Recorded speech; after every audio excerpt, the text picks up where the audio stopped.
step number 2 of the journey completed. President Trump met with Pope Francis at the Vatican, toured St. Peter's Basilica. Saudi, Israel, and then the Vatican. Hi, George. Good morning from Rome. As you know, these are two leaders who don't see eye to eye on a number of issues. They had that very public feud during the campaign over immigration. But today, that first face-to-face right here at the Vatican, and they both seem to genuinely get along. Vatican, and he presents to Pope Francis a massive, apparently the folder was absolutely huge, and handed it over to them and said, yeah, you know, take your time, have a look-see. Apparently Trump kept making little digs at Pope Francis about his red shoes. Yeah, you might want to put your red shoes on when you look at all of this stuff. And so that's what Trump is saying. I'm not leaving here until you sign some documents for me. It took the Vatican that night, and the next day they capitulated. When you see Pope Francis with a world leader, and he meets a lot of them, it's easy to read into it. He doesn't have much of a poker face, I guess. But here he is with German Chancellor Angela Merkel, happy. Here he is with President Putin, not too thrilled. See you with President Obama, laughing it up. And finally, here he is with the Trump.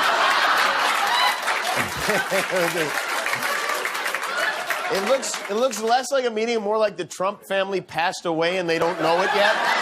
Donald Trump has a look on his face that is a mixture of victory, joy, and mischievousness. And the two men who so publicly clashed, today ending their meeting in a handshake. Yeah, so there were no cameras inside for the meeting between the president and the Pope, but we are hearing a little bit about what they discussed. They talked about the situation in the Middle East. They talked about the protection of Christian communities around the world. A number of international affairs issue talked about here today. And they symbolically signed off. Now, what did the Vatican have to do to sign off? You see, the Fed is controlled by a certain group within the Catholic Church. Who went forth and spread the teachings of Christianity? The Jesuits! When is a central bank not a central bank? When is a private bank public and a public bank private? Sound mysterious and full of secrets? Well, that's the Vatican Bank. Is in 1929, they hit a deal with Mussolini, the head of the fascist state. He recognized them as a real country, that little piece of land, and in return gave them about $1 billion in today's money, compensating them for the loss of the Papal States. They said, what do we do with $1 billion? We're clerics, not financiers. They hired a guy who was a brilliant financial whiz, Bernardino Nogaro. He came in. He understood arbitrage, he understood offshore banking, he understood how to move hard assets around, investments in real estate, and he started to do that. In the middle of World War II, he said to the Pope, I need a bank. It's not enough to have correspondent banks. We need to move our money off the radar so the British and Americans can't follow what we're doing, because they were playing both sides. The Americans and Brits they were investing in, and the Germans and Italians. They didn't know who would win. They wanted to make sure they were covered. And that's the birth of the Vatican Bank. They go from an institution that can't embrace capitalism to one that suddenly has its own bank in the middle of the war.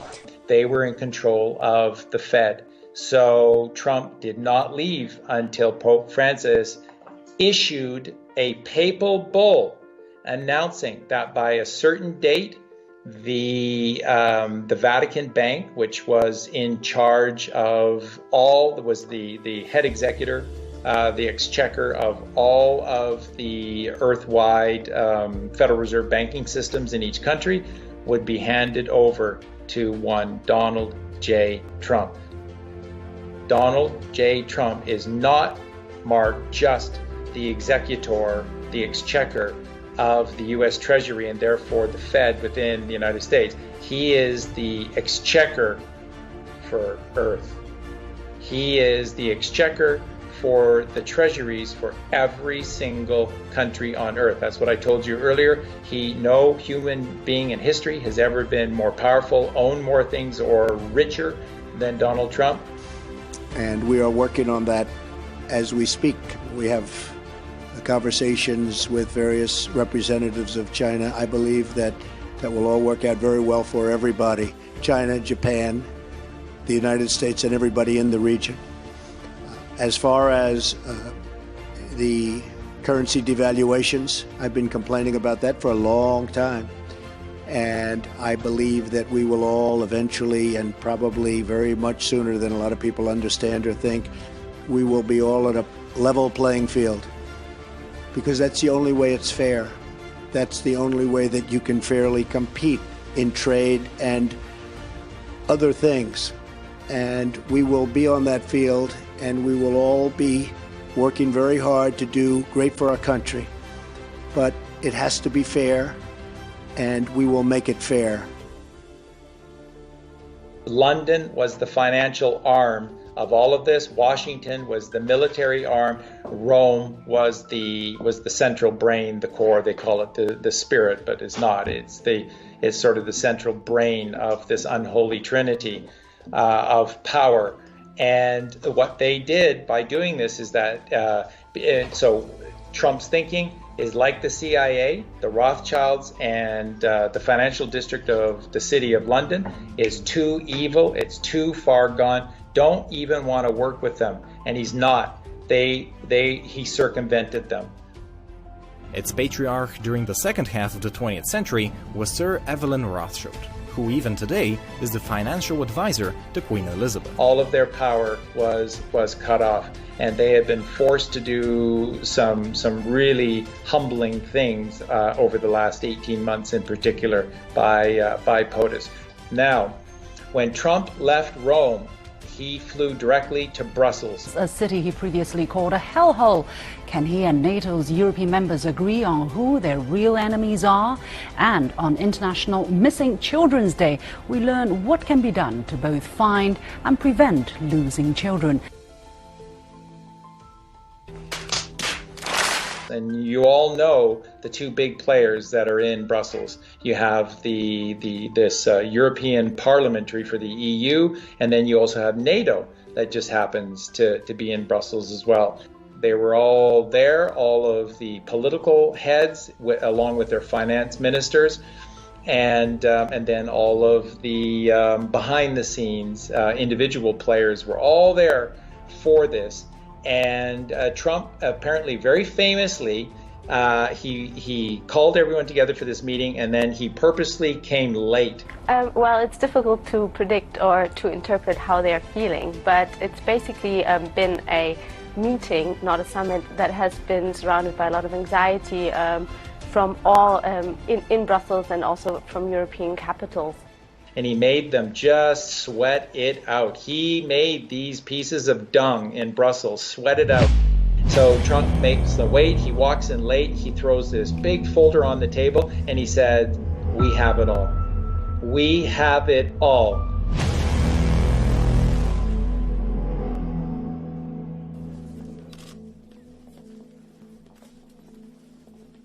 And in short order, those little rats, those little cowards, they all capitulated in very, very short order.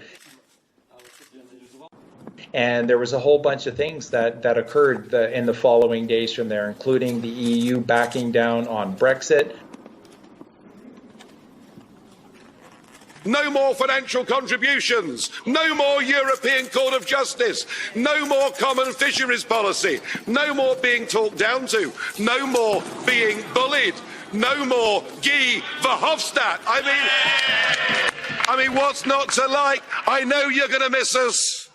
I know you want to ban our national flags, but we're going to wave you goodbye, and we'll look forward in the future to working with you as sovereign. If you disobey the rules, you get cut off. Could we please remove the flags? And NATO having to, step up and basically pay for the bulk, and all of these different nations instead of the United States having to fund all of them. He plans to tell other members to spend more on defence and step up the fight against terrorism. I have been very, very direct with Secretary Stoltenberg and members of the alliance in saying that NATO members must finally contribute their fair share and meet their financial obligations. But 23 of the 28 member nations are still not paying what they should be paying and what they are supposed to be paying for their defense. It's not like that's a big deal in terms of saving money or anything. No, it's symbolic. It's symbolic. You're going to pay for NATO from now on. We're not, because I'm in charge. So when the photo op came for this famous meeting in Brussels, Trump again came late. And he just shows to everyone who was there that he was in charge of the meeting. He disseminated the information to the press. He said what was going down. He showed them. He came in late and then he left. And he owns the EU and NATO. That's why they've done everything they've done ever since. Now, in October of 2017, there was an attempt on the life of the new Saudi crown prince. Yeah, if you look at the map, Jake, it gives you an idea of why this was so deadly. Hundreds of our fellow citizens are now mourning the sudden loss of a loved one. This little operation that was set for him in Las Vegas was taken down at the last second, and he was protected.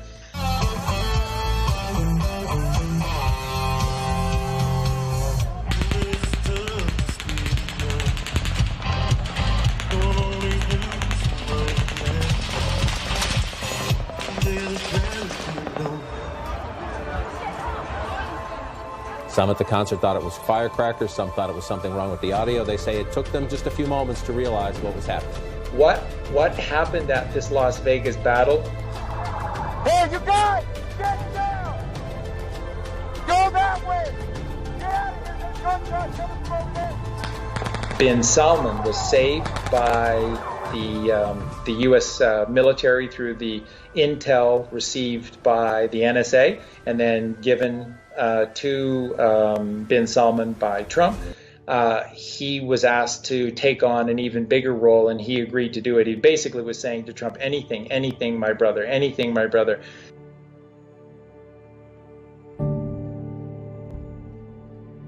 Thank you very much, everybody. It's a great honor to have the Crown Prince with us. It was a low-key arrival for such a high-profile visit. The Crown Prince from Saudi Arabia did not go in through the front door, but soon found himself in the Oval Office. And there, US President Donald Trump, addressing mainly a domestic audience. On Trump's behalf, Bin Salman went to all of the major corporations, and in particular, the media companies, so Google, Apple, Twitter, Facebook, Microsoft, all of these main companies were all targeted by Bin Salman. And on Trump's behalf, he visited all of them. And of course, this is all verifiable. I've got all of the documentation, all of the imagery showing all of these meetings taking place in late October, early November of 2017. And this is Bin Salman essentially helping Trump to do all of this work for him. And he went and he visited all of these puppet heads for all of these puppet companies, and he basically read them the riot act and showed them the documentation that the NSA had on all of them, and basically said, you play for Team Trump, and Trump is now in control of these corporations, or declass.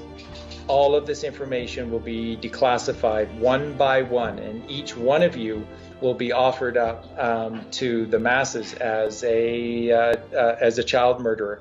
So they all capitulated, and there's the money shots of all of these various heads of all of these various companies, including Jack Dorsey for Twitter. So all this stuff that's been going on lately with the censorship of Trump by Twitter, it's all part of the game that needs to be played out for people to get angry and to wake up to what the heck is the evil that's going on, and to say something about it and to do something about it and begin to change their lives. So that's real. All of that is real. And Bin Salman helped Trump do this, and he went to all of those CEO heads of all of those major media companies and social media companies. We are the oldest ally of the rest of America in the Middle East, more than 80 years. But there was a warning from the president to Saudi Arabia and others in the region. Whether it's Saudi Arabia or other countries, as we know, there will be no funding. We have a zero tolerance for the funding of terrorists. Among the things to be covered in the talks, the Iran nuclear deal, security across the Middle East. We've become very good friends over a fairly short period of time. Mohammed bin Salman has a long list of things to be discussed, debated and agreed during this US trip, and he does so believing his relationship with the president is deep, strong and mutually beneficial.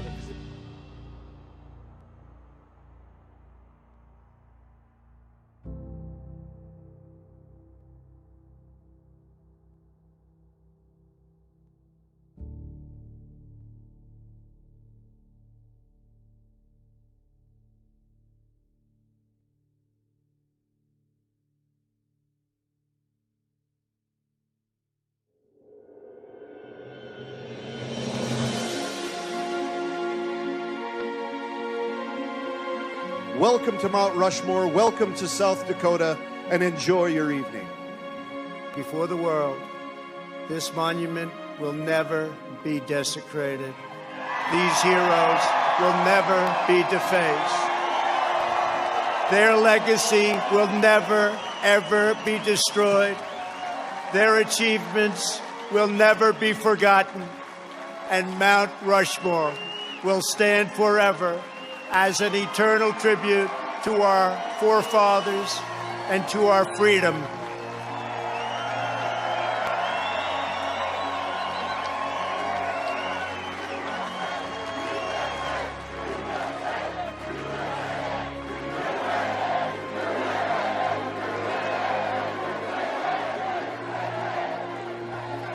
We gather tonight to herald the most important day in the history of nations, July 4th, 1776. At those words, every American heart should swell with pride. Every American family should cheer with delight, and every American patriot should be filled with joy, because each of you lives in the most magnificent country in the history of the world, and it will soon be greater than ever before.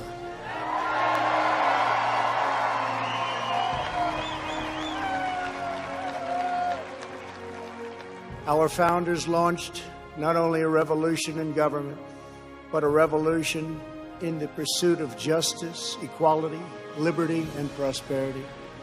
No nation has done more to advance the human condition than the United States of America.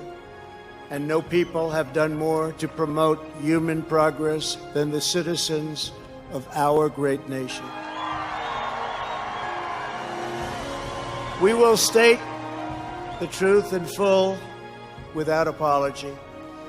We declare that the United States of America is the most just and exceptional nation ever to exist on earth. We are proud of the fact that our country was founded on Judeo-Christian principles, and we understand that these values have dramatically advanced the cause of peace and justice throughout the world. We know that the American family is the bedrock of American life. We recognize the solemn right and moral duty of every nation to secure its borders.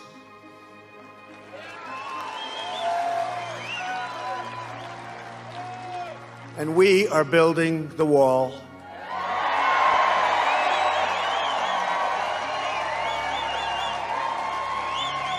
We remember that governments exist to protect the safety and happiness of their own people.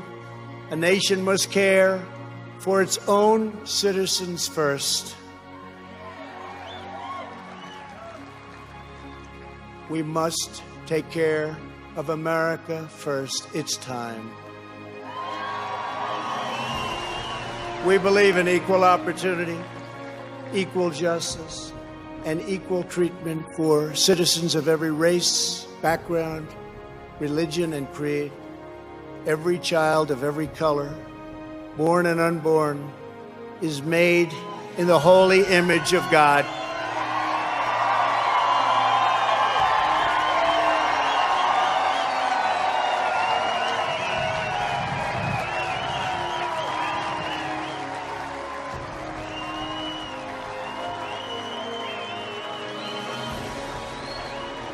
Above all, our children from every community must be taught that to be American is to inherit the spirit of the most adventurous and confident people ever to walk the face of the earth.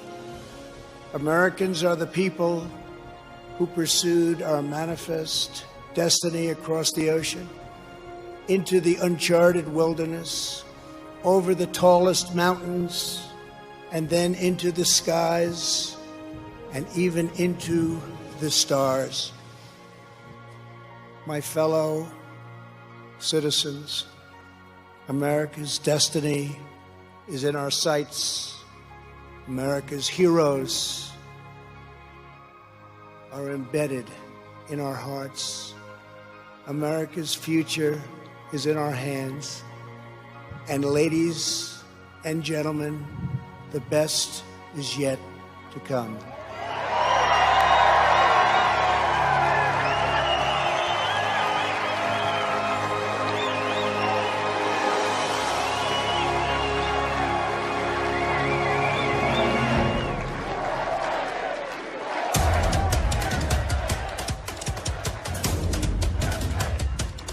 It is time for our politicians to summon the bravery and determination of our American ancestors. It is time. It is time to plant our flag and to protect the greatest of this nation for citizens of every race, in every city, and every part of this glorious land. For the sake of our honor, for the sake of our children, for the sake of our union, we must protect and preserve our history, our heritage, and our great heroes. Here tonight, before the eyes of our forefathers, Americans declare again, as we did 244 years ago, that we will not be tyrannized, we will not be demeaned, and we will not be intimidated by bad, evil people. It will not happen.